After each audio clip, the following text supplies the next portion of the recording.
holiest spot in Christianity is, you probably won't hear the Church of the Holy Sepulchre in Jerusalem. Most will think of St. Peter's Basilica in Rome. The word Peter literally means rock, and when Jesus said, "Upon this rock I will build my church," Simon became Peter. Thinking on all the rocks I'd been studying in Jerusalem, it was natural for me to draw a line from the rock of Golgotha to the tomb of St. Peter in Rome. Here we go again.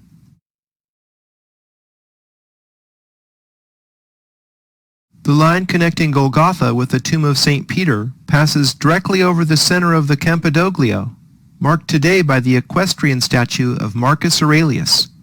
What we see in the Campidoglio is Michelangelo's vision for the top of the Capitoline Hill, the ancient world's original capital.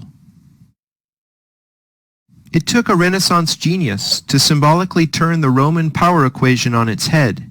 So instead of having the Capitoline face the ancient Roman Forum, as it had for 2 millennia, Michelangelo turned the Campidoglio 180 degrees to face the Vatican. The Campidoglio's paving pattern depicts a 12-pointed elliptical star, symbolizing a zodiac, with the sun at the center. It is my contention that this long-distance alignment was originally drawn to connect the seat of power in Rome with the Temple of Venus in Jerusalem. In the Christian era, the tomb of St. Peter in the Vatican was strategically located to be a continuation in line with this ancient axis. It is no secret that Christian churches were often built atop places of ancient worship. In this way, pagan shrines were Christianized, and their power absorbed into the body of the church. See how the alignment goes directly over the arch of Septimus Severus? The line passes only a few feet away from the Umbilicus Urbis Romae, the navel stone from which all distances in the Roman Empire were measured. All roads that led to Rome symbolically arrived here. Following the alignment through the Forum, we see that it goes through the center of the Roman Colosseum, where among other pastimes, spectators enjoyed gladiatorial combat and watching Christians being fed to the lions. This shape in the center of the Colosseum bowl suggests the Vesica Pisces. Could this be a symbol of Venus? If so, what went on in the Colosseum somehow became the opposition of the love and beauty associated with Venus. The last stop on our alignment tour is the largest ancient Egyptian obelisk in the world, including all of those still standing in Egypt. The alignment from Jerusalem passes directly over the tip of this 230-ton symbol in front of the Lateran. As you may have guessed, obelisks are one of the keys to unlocking the ancient mysteries. This obelisk wasn't always in front of the Lateran. It originally came from the Temple of Karnak in Egypt and was moved to Rome by Constantine the Great's son in the 4th century.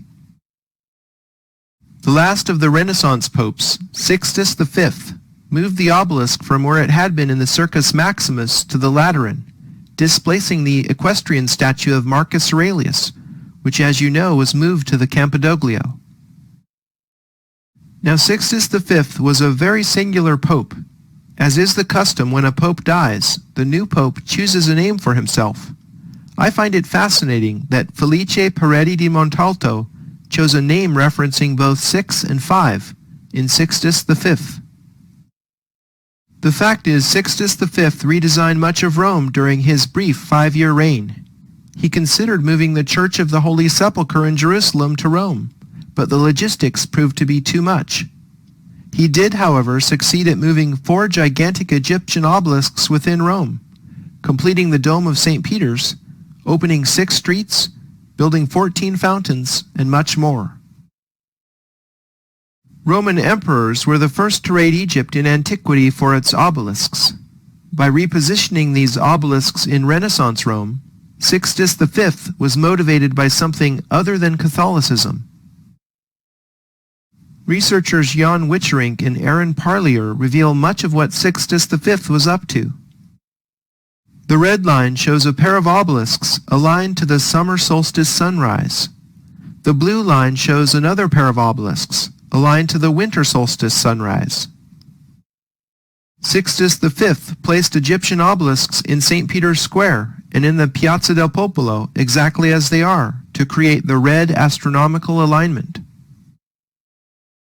He engaged in a bit of urban renewal by opening a straight street connecting the ancient Roman obelisks at the top of the Spanish Steps and in front of Santa Maria Maggiore to make the blue astronomical alignment visible. Balancing the masculine symbol of the obelisk, Sixtus V restored an ancient aqueduct and built fountains symbolizing the feminine to accompany most obelisks. 4 fountains mark the crossing of the blue and yellow lines connecting the Fontana dei Dioscuri and the Acqua Felice, all watery creations of Sixtus V. The green line connecting the Vatican obelisk with the 4 fountains marks equinoctial sunrise. Sixtus V's tomb in the Basilica of Santa Maria Maggiore was his final gesture, linking his tomb with the astronomical alignments he set up in Rome. Why was Sixtus V obsessed with astronomical symbolism? Perhaps because astronomy is another key to the ancient mysteries. In addition to the solar symbolism mentioned in the Washington, D.C. Part 2 episode, Bernini's redesign of St. Peter's Square has a deeper reading. Witcherink and Parlier claim the 2 fountains flanking the obelisk represent a liquid axis, symbolizing the galactic midplane of the Milky Way. The axis going through the basilica is the ecliptic, and the other 4 paths represent solstices and equinoxes. In other words, the galactic and Earth crosses coming together is an astronomical take on the underlying meaning of the solar octagram star. To top it all off, the Vatican obelisk is surmounted by a cross. The official story is that this massive pagan symbol was Christianized in this simplest of ways, by putting a little cross on top. Hancock and Bevall write in Talisman that an obelisk with a cross on top is actually the hieroglyph for Heliopolis, the city where this obelisk supposedly came from. On Christmas morning, this is the astronomical view from Vatican Square. Witcherink and Parlier have observed that the silver gate of birth is due east of the obelisk in St. Peter's Square on the birthday of the Savior.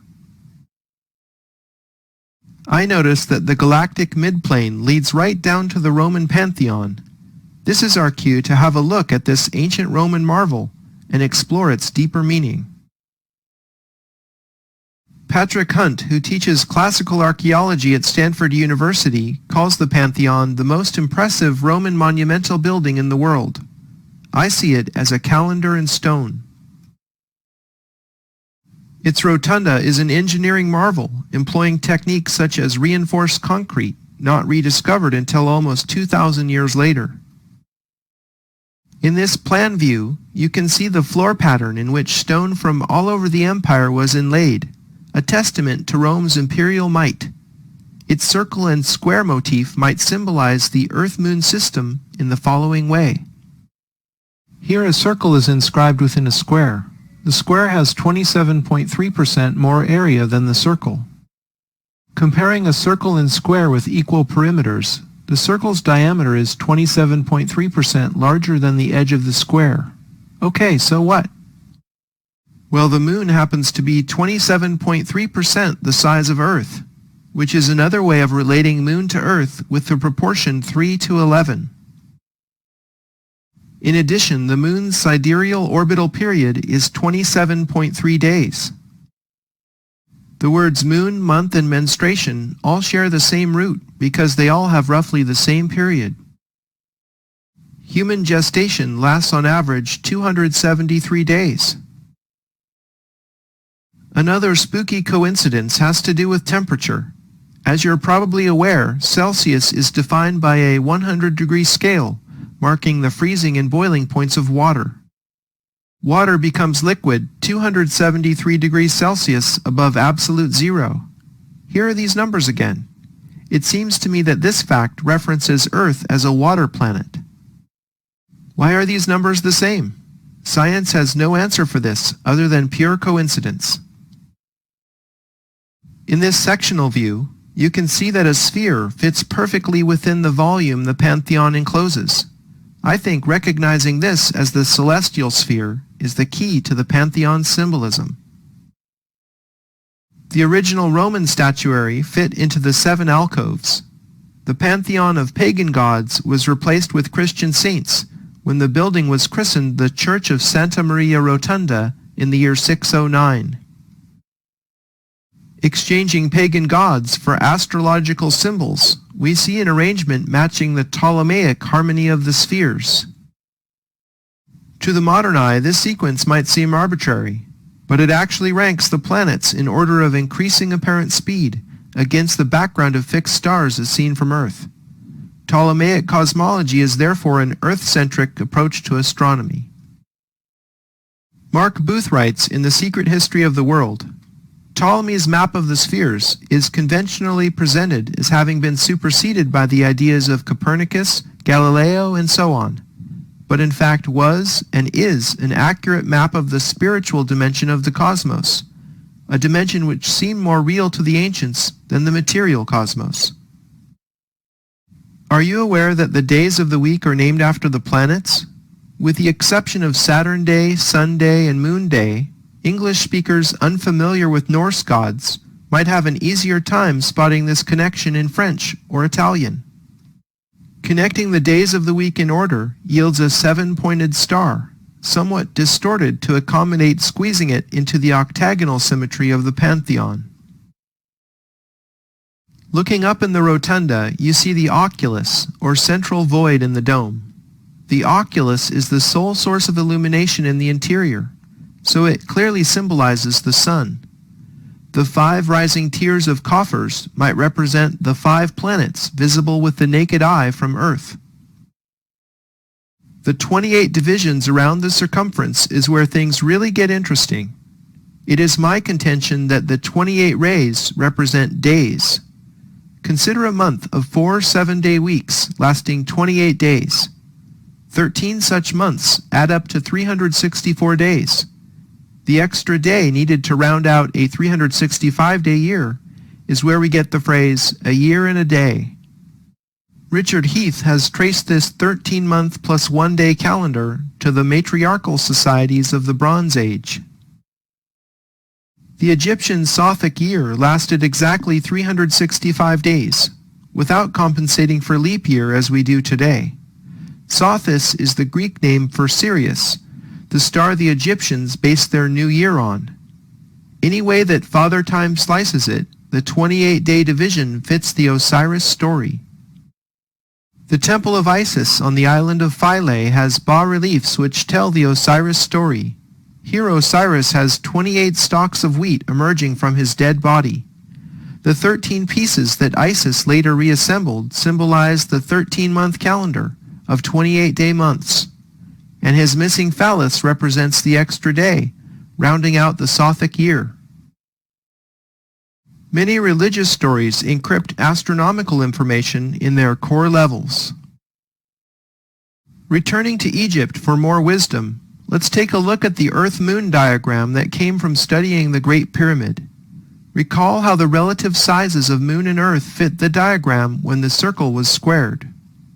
John Michel rediscovered the key to much more ancient wisdom still encrypted in this diagram in his book, The Dimensions of Paradise. Michel expanded the number of spheres in the diagram from 1 to 12 for reasons that will soon become apparent. If the mean diameter of the Moon is 2,160 miles, then the 12-moon evolution in the diagram encodes the great year. 2,160 times 12 equals 25,920, which is Earth's precessional period. Each month in this so-called great year is likened to an age in astrology. We are currently leaving the age of Pisces, and it's the dawning of the age of Aquarius. John Michel calls this the New Jerusalem diagram from his analysis of the Revelation of St. John. A 7-pointed star resonates within. Remember the 7-rayed diadem of Isis and the 7 rays of the Statue of Liberty? I prefer to call this the Isis diagram, in reference to the older stream of knowledge coming out of Egypt. The Isis diagram encodes just intonation in music. On the most basic level, consider one octave of a piano keyboard. A total of 12 notes are divided by sharps, leaving 7 white keys. The term sharp suggests the pointy heptagram, doesn't it? As we'll soon see at Chartres Cathedral, music, along with astronomy, geometry, and number theory, are all keys to this ancient mystery. Expanding the Isis diagram to contain 4 7-pointed stars, we have what I call the Osiris diagram, which encodes the Sothic year of 365 days in the following way. The 28 tips of the stars represent days in the ancient month. 12 circles surround a 13th, located at the center of the stars. The circles represent months. 13 months of 28 days each defines the year. The Earth circle underlying the stars represents the extra day and completion of the Sothic year. And the Sothic year was itself calibrated by the heliacal rising of the star of Isis, consort to Osiris. It's beautiful the way the geometry matches the cosmology. The architecture of the universe is embedded in Egyptian cosmology. To perceive the larger ramifications of the cosmology we are rediscovering, let's break away from 2D diagrams and explore where we live, the third dimension. It's a 3D reality that 12 spheres fit perfectly around a central 13th, with all of them tangent to each other, while the 13 fit perfectly within an overarching sphere. I think this 3D reality is the source of the obsession with the number 13 that we've seen symbolized in so many places.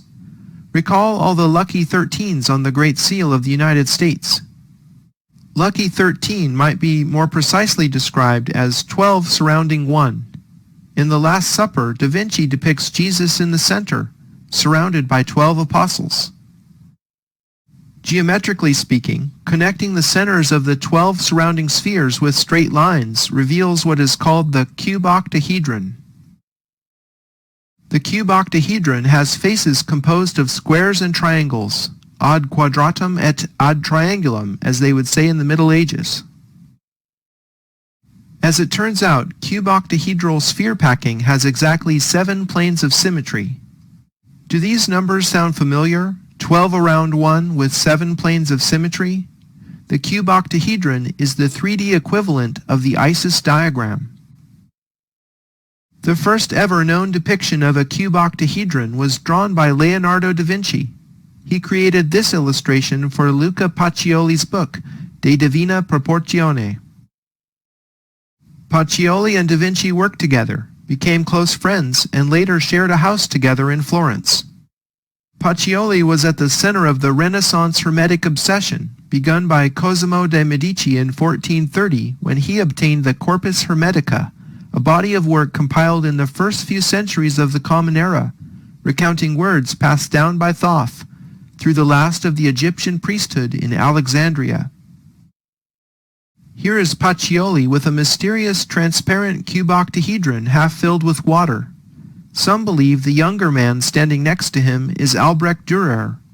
In Divine Proportion, Priya Hemingway writes, "In the autumn of 1506, Albrecht Dürer rode from Venice to Bologna to the home of Luca Pacioli in order to be initiated in the mysteries of a secret perspective." Clearly the cube octahedron was important to these Renaissance masters immersed in Hermetic knowledge. Perhaps they knew something we don't. In the 20th century, Buckminster Fuller was obsessed with the cube octahedron. He called it the Dymaxion and built his philosophy around it because the cube octahedron is the only polyhedron completely in equilibrium. All 12 vectors emanating from its core have equal angles, and all of its internal and external edges have equal length. In the 21st century, the cube octahedron is the foundation for physicist Nassim Haramein's unified field theory that offers a new solution to Einstein's field equations. Haramein claims that the vacuum, a term used by physicists to refer to a volume of space that is completely devoid of matter, actually has a structure, and this structure is based at the core on the cube octahedron. What we perceive as empty space is actually a seething cauldron of energy.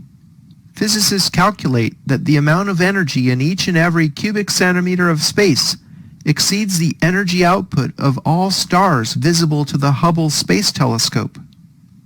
The reason space seems empty is because all that energy is perfectly balanced in a state of equilibrium. It looks to us like nothing is there. Hermine has built his entire unified theory of physics on cuboctahedral geometry. I believe Hermine is really onto something. His latest paper, the Schwarzschild proton, received the Best Paper Award in a physics symposium in 2009. Modern physics seems to be catching up with ancient knowledge.